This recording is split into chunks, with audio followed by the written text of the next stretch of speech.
En estos muros serían fusiladas 775 personas en los primeros meses de la guerra.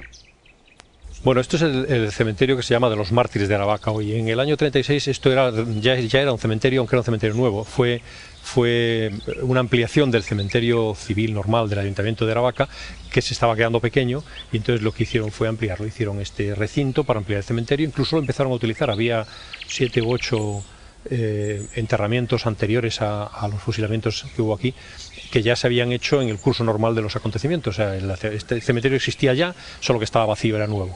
Entonces les venía bien a los asesinos porque era un cementerio que ya existía, tenía un enterrador. Pronto venían aquí con sacas, traían a la gente por la noche sin control municipal. Quiero decir, el responsable, que sería el enterrador, tenemos sus declaraciones en la causa general, y cuenta pues que él llegaba por la mañana y se encontraba que aquí habían fusilado gente.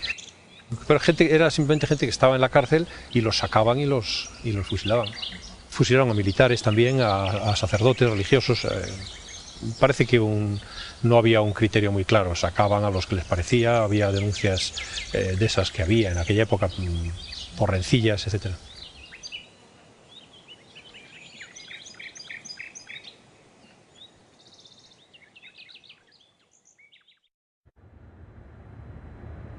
En Barcelona, las milicias asesinaban a sus presos preferiblemente de noche.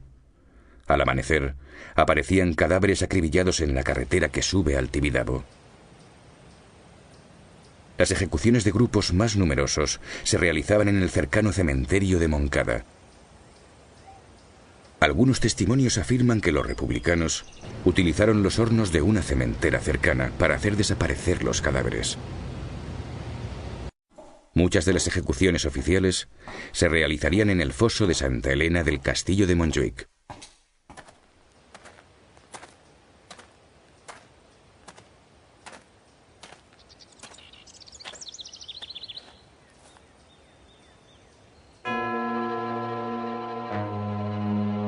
En estos muros perecerían 2 centenares de personas.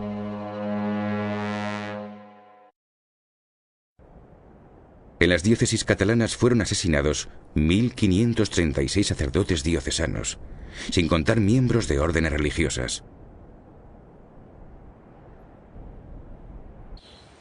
Muchos de ellos están enterrados en el cementerio de Montjuïc. El perímetro de una enorme fosa común está cubierto por una arboleda. Una lápida recuerda a 7 religiosos colombianos martirizados en Barcelona. Eran miembros de la comunidad de Cienpozuelos de la Orden Hospitalaria de San Juan de Dios.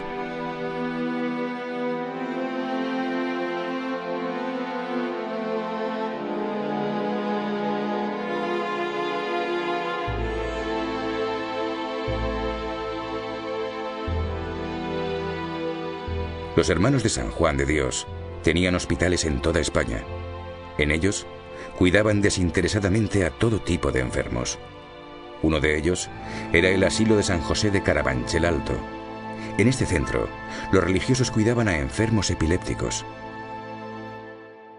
Aquí en Carabanchel, donde nos encontramos, llegaron un camión con milicianos a la hora que estaban dando las comidas a los enfermos, y desde las mismas comedores fueron saliendo los hermanos, los fueron subiendo en el camión que había aquí en la portería, y los llevaron a Boadilla del Monte, donde fueron martirizados. Cuando los enfermos protestaron amargamente por este crimen, los milicianos abrieron fuego sobre ellos. 13 enfermos acompañaron en el martirio a los religiosos. La comunidad hospitalaria de Carabanchel fue una más de entre las muchas que fueron aniquiladas. Los hospitalarios martirizados en toda España fueron un total de 97.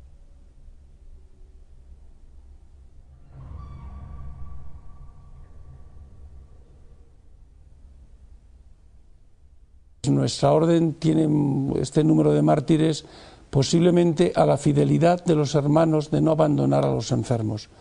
Los enfermos para nosotros son nuestro motivo de ser. O sea que cuando recibes una vocación como es la de hospitalario, pues en el proceso formativo pues vas adquiriendo el valor que tiene el enfermo para nosotros, ¿no?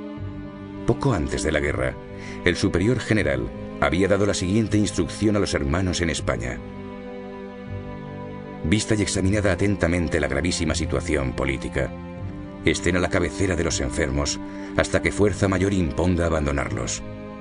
Esto será heroico en algunos casos, dado el estado de anarquía reinante, pero así nos lo impone un sagrado deber.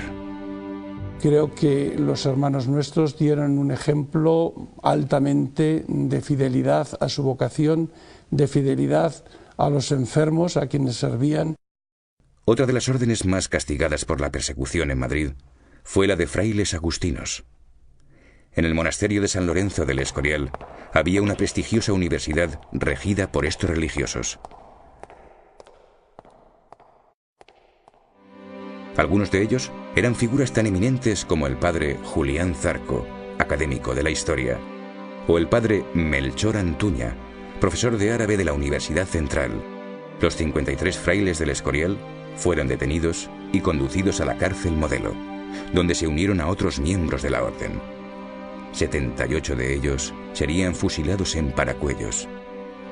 La Orden de San Agustín fue una de las más castigadas, con un total de 155 mártires.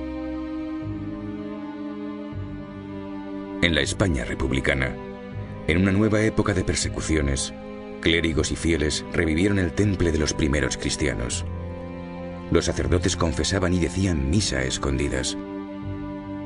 Fabricaban objetos litúrgicos y adoraban al Santísimo de forma clandestina, como si el reloj hubiera retrocedido a la época de las catacumbas. Muchos habían muerto, pero los que quedaban no renegaban de su fe. Parecía como si el miedo y la muerte hubieran fortalecido el espíritu del pueblo católico. En las prisiones, el rezo del rosario era una práctica habitual en la que se congregaban grupos de presos. Los seglares buscaban la ayuda espiritual de un clero que venía preparándose para el martirio desde años antes. Luego la labor que siguen haciendo muchos de ellos hasta el último momento, los que están encarcelados, pues atendiendo espiritualmente a los otros presos que están en la cárcel, sobre todo los que están cuando la iglesia la convierten en cárcel, pues encierran sobre todo al cura y confiesa o dirigen el rezo del rosario. Incluso pues rezaban, como nos contaba un compañero de ellos, que en los actos religiosos que hacían en la iglesia desde el año 34, pues terminaban siempre el acto rezando un Padre Nuestro para que Dios les concediera la gracia de ser mártires. Los mártires vivían en la alegría de la fe. Y la alegría de la fe conlleva un consentimiento tal que acaba uno dando la vida por aquel que primero la dio por uno.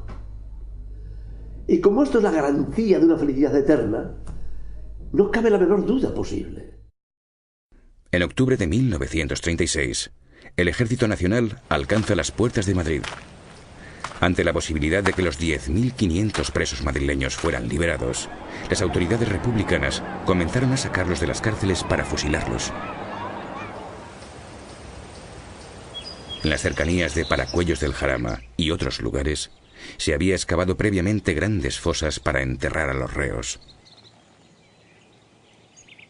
Entre el 7 de noviembre y el 3 de diciembre, serían fusiladas 4.021 personas solo en Paracuellos. Entre ellas, había 237 eclesiásticos.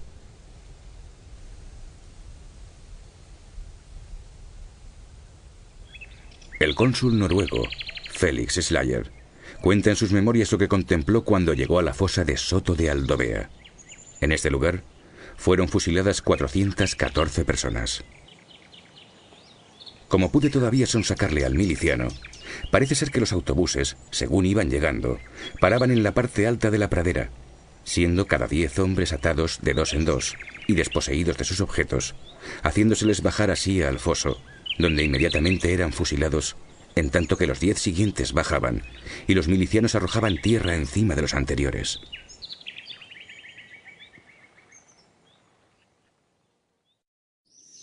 A pesar de las altísimas cifras de Madrid, el exterminio del clero alcanzó proporciones mucho más elevadas en otros lugares. En la diócesis aragonesa de Barbastro fue martirizado el 88% de los sacerdotes.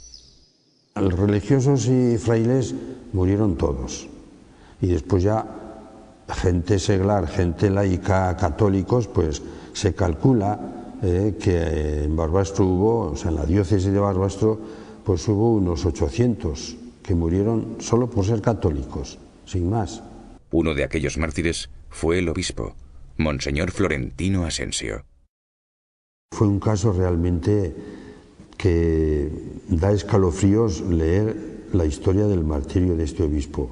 Se ensañaron terriblemente con él, le hicieron 1000 amputaciones, 1000 heridas para desangrarlo lentamente. El día que lo fusilaron, el día 9 de agosto, lo fusilaron con un grupo en el cementerio, pues los fusilaron a todos menos a él.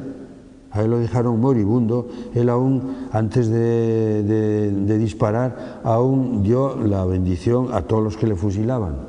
Y una bala le atravesó la mano. Los misioneros claretianos del Inmaculado Corazón de María tenían un seminario en Barbastro. En esta comunidad había 51 religiosos y seminaristas.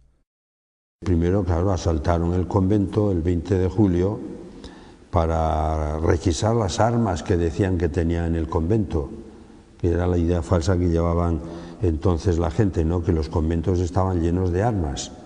Y ese fue el motivo. Asaltaron el convento y como no encontraron armas de ninguna clase, más que ese fusil de madera que habéis visto en el museo, la única arma que tenían aquí, pues los llevaron todos presos hasta que apareciesen las armas. Los claretianos fueron encerrados en las escuelas pías, junto a 9 escolapios y 19 benedictinos del cercano monasterio del Puello. Sometidos a una tensión psicológica terrible. Incluso, como dicen los argentinos en el informe, que algún día los tuvieron más de 1 hora de pie, de frente a la pared, esperando el disparo, que los iban a matar allí mismo. Claro, eso desgasta el sistema nervioso de cualquier persona. O sea, el martirio verdadero fue esos días de cárcel. Y entonces ya los fueron fusilando por grupos, como aparecen en el cuadro. Primero los 3 superiores, el 2 de agosto, después el grupo de 6 que eran los profesores. O sea, quitar primero los mayores, los que podían influir en los jóvenes, para que sí, a ver si se asustaban los jóvenes y renegaban de la religión. Pero al ver que no se asustaban, todo lo contrario, que cada día estaban más contentos de morir en mártires, pues ya el día 13 fusilaron a un grupo de 20 y el día 15 el otro grupo de 20. Y el 18 de agosto, pues a los 2 que estaban enfermos en el hospital, y también los sacaron de ahí y los fusilaron.